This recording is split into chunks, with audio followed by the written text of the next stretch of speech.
लेकिन question start करने से पहले जो इस क्वेश्चन नंबर 1 का जो बेसिक कंसेप्ट है पहले हम वो सीख लेते हैं, ताकि आपके लिए ये क्वेश्चन सॉल्व करना जो है वो आसान हो जाए। लेकिन अगर आपको ये इसका कंसेप्ट क्लियर है तो फिर आप डायरेक्ट इस एक्सरसाइज का जो क्वेश्चन 1 है ये स्टार्ट कर सकते हैं। लेकिन मैं आपको यही रिकमेंड करूंगा कि जस्ट 5 मिनट है और ये आपका कंसेप्ट इतना स्ट्रॉन्ग हो जाएगा कि इस तरह का कोई भी क्वेश्चन आ जाए तो आप उसको सॉल्व कर सकते हैं। इसलिए हमारे पास ये कुछ बेसिक कंसेप्ट हैं।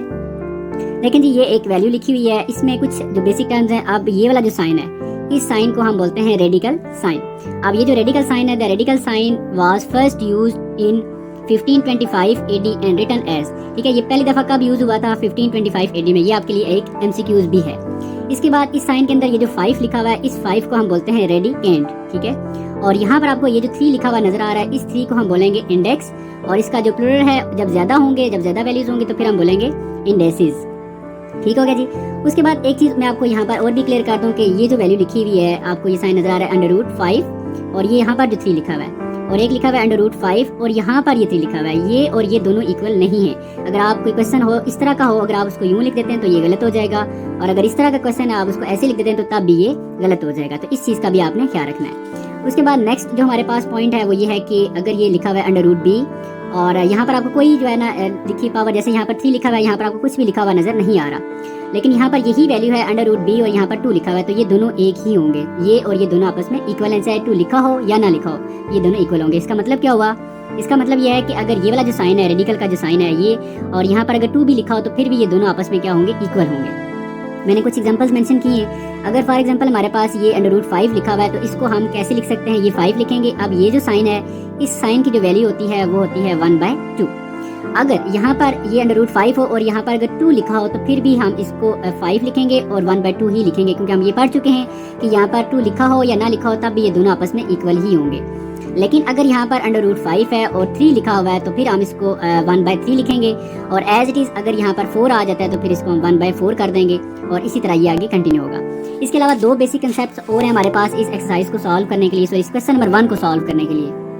अच्छा जी, उसके बाद नेक्स्ट हमारे पास ये प्रोडक्ट रूल फॉर रेडिकल्स। अब प्रोडक्ट रूल्स क्या होता है? देखिए ये 2 वैल्यू दी हुई है। फॉर एग्जांपल ये √a है और यहाँ पर जो इसका इंडेक्स है ये n है, इसको हम इंडेक्स बोलते हैं। इसी तरह ये √b है और इसका इंडेक्स भी n है। तो फिर हम क्या करेंगे? देखें एक ही साइन बनाएंगे √ का, और ये इसका इंडेक्स n आ जाएगा, और दोनों को हम आपस में मल्टीप्लाई कर देंगे। ठीक है, इसमें जब देखें 2 वैल्यू को मल्टीप्लाई करें तो इसी को कहते हैं प्रोडक्ट। लेकिन इसमें आपने ये चीज़ माइंड में रखनी है कि जब हम प्रोडक्ट यानी कि रूल तब अप्लाई होता है जब दोनों का जो इंडेक्स है ये सेम होना चाहिए। देखिए मैंने यहाँ पर नोट मेंशन किया है, इंडेक्सेस इसलिए वर्ड यूज़ किया है क्योंकि अब 2 की बात हो रही है। ठीक है, इंडेक्सेस मस्ट बी सेम, तो ये क्या होने चाहिए? सेम होंगे, तब आप इन दोनों वैल्यू को आपस में मल्टीप्लाई भी कर सकते हैं। एक एग्जाम्पल मैंने मैंशन किया है। फॉर एग्जाम्पल यहाँ पर √4 है और इसका जो इंडेक्स है वो 5 है, इसको इंडेक्स बोलते हैं। ठीक है जी, और इसके बाद ये डॉट का मतलब यहाँ पर मल्टीप्लाई होगा। इसी तरह ये √8 है और इसका इंडेक्स जो है वो 5 है। अब यहाँ पर आप देखें तो इंडेक्स दोनों का 5 है, सेम है, इसका मतलब है यहाँ पर हम प्रोडक्ट ला यूज़ कर सकते हैं। तो वो क्या होगा? आप एक ही साइन बनाएंगे √ का और इसका इंडेक्स आ जाएगा 5, क्योंकि दोनों का सेम है तो हम एक ही दफ़ा लिखेंगे और 4 और 8 को आपस में मल्टीप्लाई कर देंगे। ये फर्दर मल्टीप्लाई होके 4 को जब हम 8 से मल्टीप्लाई करेंगे तो ये 32 आ जाएगा। इसके बाद नेक्स्ट हमारे पास जो दूसरा लॉ है क्वोशिएंट रूल फॉर रेडिकल्स। इसके बाद हम क्वेश्चन नंबर 1 जो है वो स्टार्ट करेंगे। अब क्वोशिएंट रूल में क्या होता है? 2 चीज़ें डिवाइड हो रही होंगी। प्रोडक्ट में क्या होगा? दोनों मल्टीप्लाई हो रही होंगी, और क्वोशिएंट में क्या होगा जी? डिवाइड हो रही होंगी। फॉर एग्जांपल यहाँ पर अगर आप देखें तो ये √a है और यहाँ पर इसका जो इंडेक्स है ये n है, और दूसरी जो वैल्यू इसके साथ डिवाइड हो रही है वो √b है और इंडेक्स इसका क्या है? n है। तो हम क्या करेंगे? एक ही √ का साइन बनाएंगे और इसका इंडेक्स लिख देंगे और a और b को आपस में डिवाइड कर देंगे। इसको हम बोलते हैं क्वोशिएंट रूल। एक एग्जांपल मेंशन की है, जैसे ये √5 है और इसका इंडेक्स 2 है, और यहाँ पर अगर आप देखें तो √3 है, इसका इंडेक्स भी 2 है। तो इसके लिए भी लाजमी है ये जो रूल मैंने आपको बताया था कि इंडेक्सेस मस्ट बी सेम, तो ये क्वोशिएंट रूल के लिए भी यही रूल होगा। तो फिर आप क्या करेंगे? एक ही साइन बनाकर 2 लिखते हैं और 5 और 3 को आप आपस में डिवाइड कर देंगे। तो ये कुछ बेसिक कंसेप्ट था जी। बाकी जो क्वेश्चन 2 करेंगे उसका अलग से कंसेप्ट होगा, और फिर हम क्वेश्चन 2 को स्टार्ट करेंगे। तो अभी हम क्वेश्चन 1 जो है वो स्टार्ट करते हैं। अब ये हमारे पास जो क्वेश्चन नंबर 1 है, इसका जो फर्स्ट पार्ट है, यहाँ पर हम क्या करेंगे जी? क्वेश्चन पहले रीड कर लेते हैं। क्वेश्चन में ये कहा गया by using the property of product and quotient rule.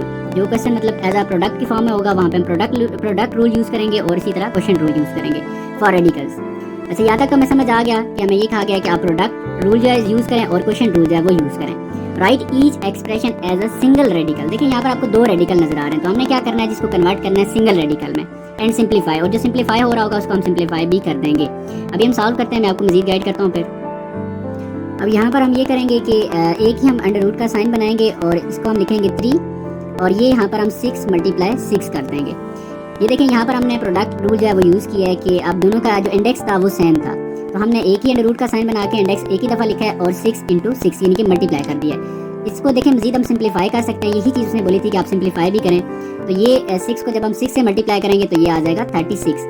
अब अगर यहाँ पर आप एक चीज़ नोट करें तो उसने क्वेश्चन में ये भी बोला था कि आप सिंगल रेडिकल में कन्वर्ट करें, तो ये हमारे पास अब सिंगल रेडिकल में कन्वर्ट हो चुका है, इसलिए हमारे पास यही जो है इसका फाइनल आंसर होगा।